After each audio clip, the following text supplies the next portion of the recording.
Today, what I want to do, outside of talking to you about things that affect our community and where we live and how we police it, I have the opportunity to present two acknowledgments, recognitions, and my appreciation. So if I can, I'd like to have Sheila McDowell come up, please, and stand with me. I also need Sheila again. So one of the things that I always stress a lot, time and time again, one of the biggest tools that police officers have is not here on my belt. Our tool is the community. Our tool is the cooperation that we have with the community.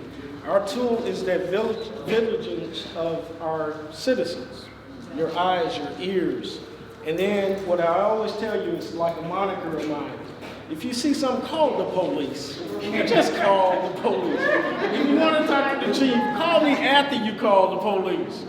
So we're open 24 hours and even on the weekends and holidays. Call the police. So there was two incidents that happened that I think need to be brought to everybody's attention. In one instance, I was involved in that one more so than the other. We had an individual who had purchased a home and decided that in spite of our local laws and our ordinances, that they were just going to do it their way. They started rehabbing the house and no permits. So we were doing everything that we were supposed to do. But as we all know, the wheels of justice turn very slow, right? So the police were writing citations. We made an hourly watch on this residence, and then finally we were able to bring them to court. Well, here's the important part, and here's the recognition, and here's my appreciation. Sheila actually came to court and testified. And believe it or not, it was like a 3-hour trial. And they couldn't shake her. She stood there. She said exactly what happened, and she stood strong. And for that, I appreciate her. And we all give her a stand.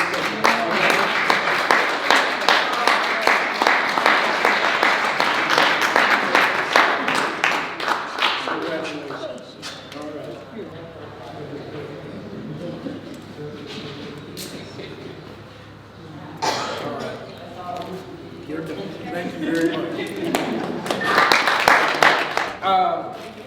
I was superficially involved in this case, but I think the Alder lady knows way more than me. But same thing holds true. It's my recognition, it's my appreciation, but I'm gonna let her tell the story. Okay, well, actually, Miss Cannon knows the story a lot more, but I'm gonna reiterate the story.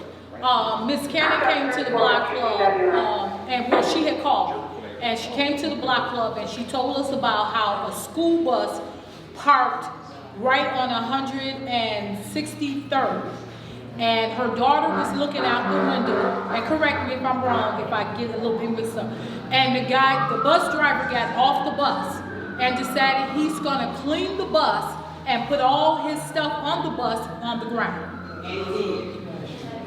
And so Dee Dee saw it and ran out and told him, we're cleaning up our neighborhood. Either you're gonna do two things. You're gonna pick up all the stuff, put it back in that bus. I'm calling the bus company and I'm calling the police department. And he picked everything back up. So we need more residents to get involved. We're gonna constantly give out these awards.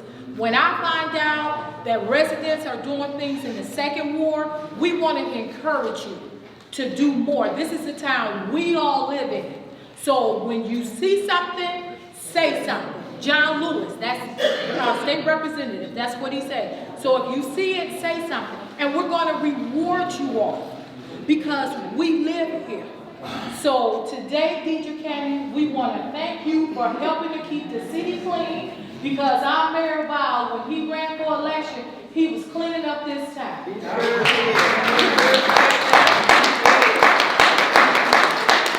I want to make sure that I hand this one out. Because one thing for sure, everybody knows my passion about trying to get things cleaned up. So you definitely on my team. I really appreciate it. And she said it so well, it's people like Deidre that are making a difference, because some people now, they tell you the minute they'll see somebody throw something out, they'll tell them, no, you can't do that. You got to pick that up. Of course, you got to be careful so you don't get into a fight with them, but still, you want to tell them you can't do that. And so that's what we're doing, so we're grateful for what you're doing, and it just takes us to do that. Yes, so let me read it. Community Service Award in recognition of your outstanding service and support to the Second Ward neighborhood. Deidre Cannon presented Certificate of Appreciation. Coffee Day with the Alderwoman, February 29th, 2020, City of Markham, Roger A. Powell and Alderwoman Wanda Jean McDowell.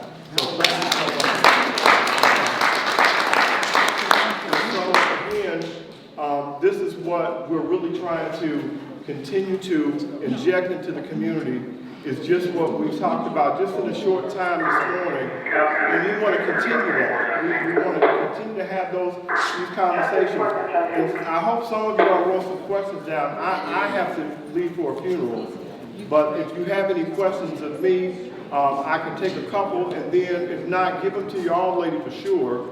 This is her meeting in her ward, and let me tell you, she gives me a homework assignment. So everything that you tell her, she brings it to City Hall, and she lays it out there. It's like, Mayor, I need to get this done. And cleaning up is part of it for sure. She tells me that all the time.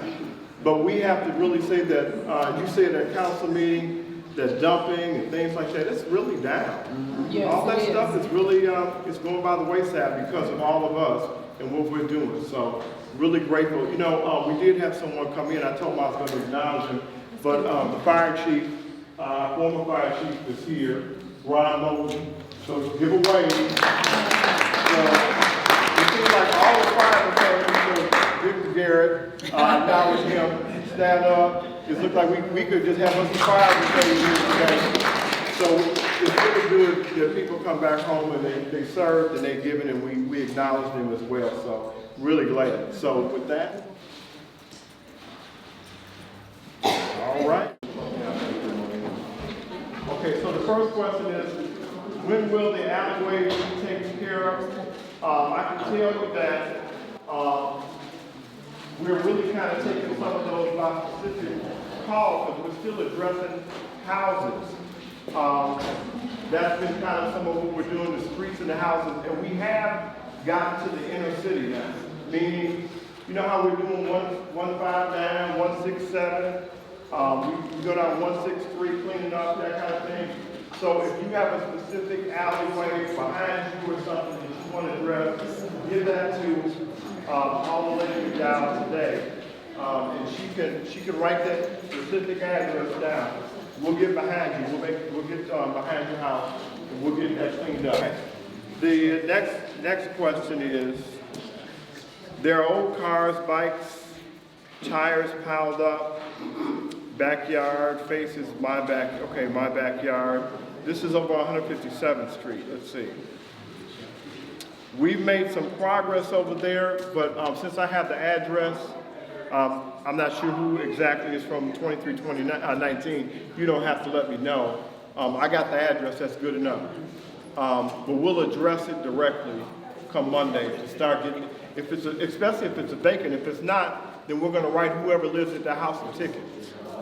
Okay, so whoever lives there, if they got all this junk and this garbage over there, we're in some transition with building department, just so you know, that we're making some transitions to get some more people in that can get out here and enforce code. Another meeting I really would like to explain, I intend to have some town hall meetings a little later where the whole city can come out, and I want to explain some philosophy. And that's not no complicated word. What I'm talking about is how we change the way people think about how they live here. And then we also tell some people they can't live here. You okay with that? Yeah, you know, some people can't live here. That's okay to say that. We can say that. Especially the ones that don't want to clean up. They can, it's okay, it's all right, they don't have to stay. We're not being offensive. No, they definitely can go. We'll put them on a bus. Yeah. So, okay, the next one, who's responsible for lawn being maintained on vacant. We're taking care, so the question was, who's responsible for lawns being maintained and property on vacant homes? The city's taking care of it, so if we didn't get over there to one of these houses, please let us know. I know that Alderwoman McDowell, she, for the most part, she makes a list of all the homes in her ward, and she works that out with myself and the building department to make sure that we're getting to these houses on a regular basis. So if we're not getting there, you gotta just tell us. That's what we're there for. Call us and tell us, and we'll get on it. Okay, here's a question about snow plowing. It looks like I better leave my glasses on. Snow plowing. Snow plowing, grass cut, edges trim, clean up. Okay, so I've heard this before to where we get some complaints about the snow plowing. I'm not sure specific. This could be, maybe it's the snow plow service that some of you get. It could be that. I haven't had any street complaints too much. The streets have been okay, but I think we get the complaints of what happens to you individually with the service. Typically, if we get that complaint, Ms. Lisa Thomas, she is over that program. You let her know. She gets with those vendors, and we tell them we got zero tolerance for all that. We'll get rid of. We might get one strike, and we just kind of move you to we take some of your assignments for sure, but we'll get rid of it. So if they're not going to serve us for what we're paying, you all are paying, our tax dollars are paying, then we'll get rid of it. That's just how it works. And if you're not, and you do know my policy at City Hall, right? If you ain't working, you ain't staying. That's how it works. That's what you pay for, right? Okay, it's fair. It sounds fair to me. Okay, so I think I got those questions. We have some others. Did I answer most of that for you all?